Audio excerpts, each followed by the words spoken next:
ରାଧେ ରାଧେ ସାଙ୍ଗମାନେ, ଏହି କାହାଣୀ ତାଙ୍କ ପାଇଁ ଯିଏ ତାଙ୍କ ପ୍ୟାସନକୁ ଛାଡ଼ି ଦେଇଛନ୍ତି ବା ପ୍ୟାସନକୁ ଫଲୋ କରିବାକୁ ଚାହୁଁଛନ୍ତି।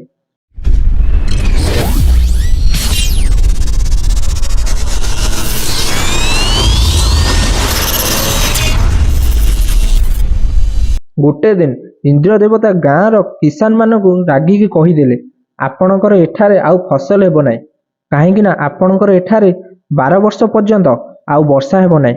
ଆଉ ବର୍ଷା ସେତେବେଳେ ହେବ ଯେତେବେଳେ ଭଗବାନ ଶିବ ତାଙ୍କ ଡମ୍ବରୁ ବଜାଇବେ, କିନ୍ତୁ ଆପଣଙ୍କୁ ତାଙ୍କୁ ପ୍ରସନ୍ନ କରିବାକୁ ପଡ଼ିବ। ସେଠାରେ ଇନ୍ଦ୍ର ଦେବତା ଭଗବାନ ଶିବଙ୍କୁ ଯାଇ କହୁଛନ୍ତି, ପ୍ରଭୁ କିଛି ବି ହେଇଯାଉ, ଆପଣ 12 ବର୍ଷ ପର୍ଯ୍ୟନ୍ତ ଡମ୍ବରୁ ବଜାଇବେ ନାହିଁ। ସବୁ କୃଷକ ଭଗବାନ ଶିବକୁ ପ୍ରସନ୍ନ କରିବାକୁ ଲାଗି ପଡ଼ିଲେ, ହେଲେ ଭଗବାନ ଶିବ କହିଲେ ଡମ୍ବରୁ 12 ବର୍ଷ ପରେ ହିଁ ବାଜିବ। ଆଉ ଗାଁର କିଷାନ ହାର ମାନିନେଲେ, ଆଉ କ୍ଷତି କରିବା ଛାଡ଼ିଦେଲେ। କିନ୍ତୁ କେବଳ ଜଣେ କିଷାନ ଡେଲି ହଳ ନେଇକି କ୍ଷେତକୁ ଚାଲି ଯାଉଥିଲା। ସିଏ ତାର ମଞ୍ଜି ଲଗାଉଥିଲା, କ୍ଷତି କରୁଥିଲା, ସବୁ କ୍ଷେତିବାଡ଼ିର କାମ କରୁଥିଲା। ଲୋକ ତାକୁ ପାଗଳ କହୁଥିଲେ।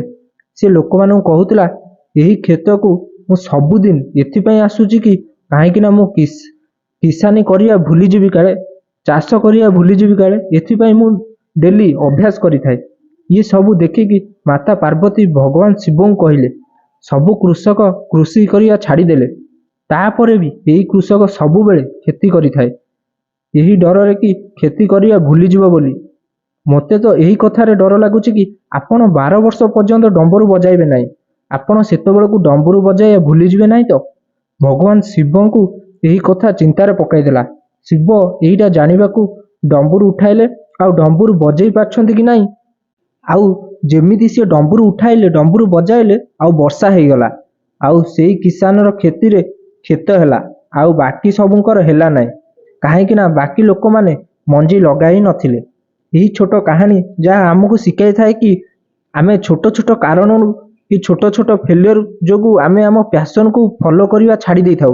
ଏଥିପାଇଁ ସେହି ଅଭ୍ୟାସ ଜାରି ରଖ, ଗୋଟେ ନା ଗୋଟେ ଦିନ ଡମ୍ବରୁ ନିଶ୍ଚିନ୍ତ ବାଜିବ, ଆଉ ସକ୍ସେସ୍ ନିଶ୍ଚିନ୍ତ ମିଳିବ।